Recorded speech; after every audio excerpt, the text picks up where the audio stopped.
makhluk yang namanya Mbah Surip itu pakai topi dan rambut kayak begitu halal apa haram, harus ada fatwanya. Itu pun dalam fatwa itu ada keluasan dimensi di mana Anda tidak bisa memfatwai benda secara berdiri sendiri. Kayak orang Madura ditanya, Pak, makan ayam goreng halal apa haram? Oh, tidak tentu, Pak. Loh, kok fatwa kok tidak mesti? Bisa tidak tentu, Pak. Maksudnya tidak tentu. Loh, kalau ayamnya colongan ya haram, Pak. Minum ini halal apa haram? Tidak tentu. Airnya insya Allah halal. Menurut penelitian laboratorium tidak ada masalah. Cuman siapa yang punya perusahaan ini? Dari mana asal-usul uangnya? Uangnya riba apa tidak?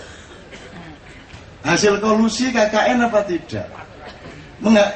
Dalam perusahaan ini ada kezaliman apa tidak kepada buruh? Kan harus dihitung semua halal haramnya.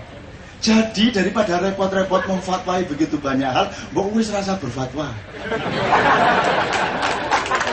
Nanti repot loh. Susah loh, cari halal haram itu susah loh. Susah. Isti ini sound systemnya habis itu waktu kasus di Monas sampai sekarang. Siapa sekarang yang berkewajiban mengganti sound systemnya Isti yang waktu itu diserbu FPI itu? Siapa yang berkewajiban? Jadi sudahlah, daripada repot memberi fatwa, percayalah kepada akal sehat masyarakat. Anda mau maling enggak toh? Enggak toh? Untuk tidak maling nunggu hukum dan Quran atau tidak? Meskipun enggak ono Quran aku enggak maling. Cukup dengan nurani saya dan akal pikiran saya. Kan gitu. Yuk kita percaya kepada akal sehat rakyat, percaya kepada moral masyarakat supaya mereka juga mampu memfatwai diri mereka sendiri-sendiri, gitu loh. Kecuali darurat banget baru majelis ulama, gitu ya teman-teman sekalian. Oke, sekarang waktu sudah sangat mendesak, jadi soal fatwa cukup segitu. Ada 1-2 hal yang barangkali saya ingin mintakan kepada Mas Simon sama Isti, terutama mengenai apa yang mereka pikirkan mengenai Dipres tadi itu, Mas Simon. Dan diskusi itu ditengarai sebagai satu laboratorium dari orang-orang yang beraliran kiri. Sehingga ketika diadili, saya juga ikut disuruh menjadi salah satu saksi apa aku bilang. Saksi adecat, saksi yang meringankan Isti. Sehingga saya waktu itu berpendapat bahwa kalau Isti ini seorang komunis, maka saya agak bapaknya komunis gitu loh. Nah, jadi mestinya yang ditangkap Arif Budiman, saya, baru Isti, bukan Isti atau yang ditangkap gitu dan seterusnya. Tetapi mungkin saya yang ingin Isti ceritakan itu adalah hidupku itu sangat berharga selama 8 tahun, Wis.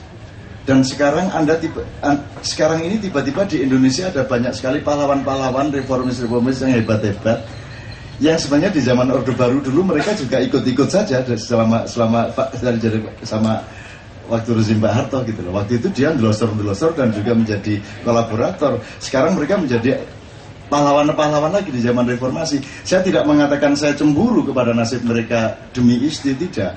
Tapi saya yang kagum sama Isti adalah Isti tidak punya sedikit pun rasa dengki atau ketidakterimaan. Jadi malah saya yang tidak ikhlas. Saya tidak ikhlas melihat nasibnya Isti. Kamu 8 tahun loh kamu di penjara. Untuk tidak menjadi siapa-siapa sekarang. Tidak seorang pun mengapresiasi penderitaanmu itu. Itu loh maksud saya. Dan sangat bahaya di Indonesia ini kalau Anda tidak mampu mencatat diri Anda sendiri untuk anak-anak Anda besok-besok.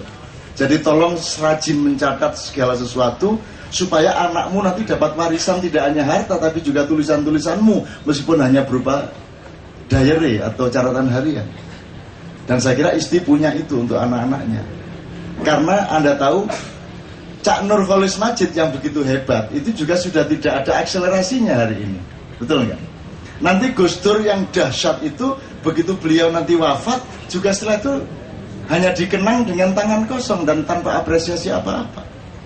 Anak sekarang tidak tahu Tan Malaka, anak sekarang tidak tahu Safruddin Prawironegoro, anak sekarang tidak tahu siapa-siapa. Sehingga saya ini sampai-sampai mempersiapkan diri saya untuk tidak usah dikenali oleh siapa-siapa daripada saya besok-besok menyesali. Bahkan saya punya cita-cita agar supaya kalau nanti saya dipanggil oleh Allah itu jangan ada yang tahu kecuali keluarga saya. Saya sampai punya cita-cita Kalau saya mati nanti tidak usah ada yang tahu deh, keluarga saya aja. Sehingga saya sekarang sudah menyiapkan pemakaman di kompleks rumah saya di desa sana untuk ibu saya, ayah saya dan keluarga saya, supaya saya nanti tidak usah ngerepotin siapa-siapa. Selama hidup mungkin saya pernah ngerepotin orang, tapi ketika saya mati, saya nggak usah ngerepotin siapa-siapa. Dan cukuplah yang menguburkan adalah saudara-saudara saya saja, istri dan anak saya, kan gitu. Sampai begitu. Karena saking takutnya kita ini tidak dihargai di Indonesia.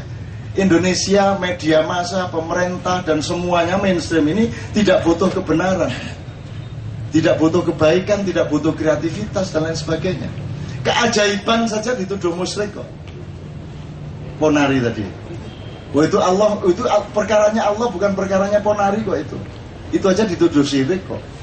Jadi di Indonesia ini kita betul-betul kehilangan parameter hampir di segala bidang untuk menghargai apapun.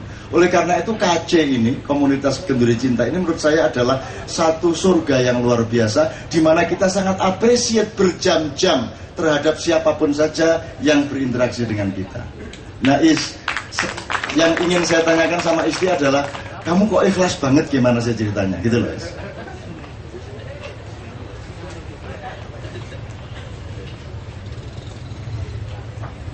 Ya, saya kira ya keikhlasan itu timbul mungkin dari dua hal. Pertama mungkin ketidakberdayaan, tapi juga barangkali kita bersyukur dalam arti ini saya sedang dalam keadaan jatuh gitu. Tapi barangkali jatuh ini juga nanti akan membuat saya bangun gitu. Nah, jadi saya bergembira juga gitu. Walaupun dalam kondisi ditahan atau di penjara itu. Jadi itu saya kira. Hubungannya dengan depresi saya kira ya. Ini saya berpesan pada teman-teman, jangan berurusan dengan aparat, artinya dengan polisi atau dengan yang lain, karena kalau ada berurusan dengan aparat atau dengan siapapun itu ada bisa depresi juga. Banyak teman-teman yang di dalam tahanan itu mengalami depresi. Nah, mungkin itu yang pertama. Yang kedua, bagi orang-orang yang pernah dalam tahanan itu betapa berharganya kebebasan. Jadi kebebasan itu diletakkan di peringkat pertama. Yang kedua baru kesehatan. Kalau di penjara itu kalau Anda sakit, misalnya pusing atau Anda sakit perut, itu kalau di Wirobiranto hanya dikasih CTM. Jadi sakit perut ya CTM, kepalanya pusing juga CTM, gitu. Diare juga CTM gitu. Nah, jadi mirip Ponari juga, saya kira itu.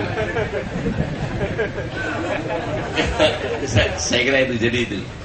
Jadi saya kira ini saya sharing pengalaman. Jadi jangan teman-teman ini bermimpi berurusan dengan aparat, karena itulah sumber depresi saya kira.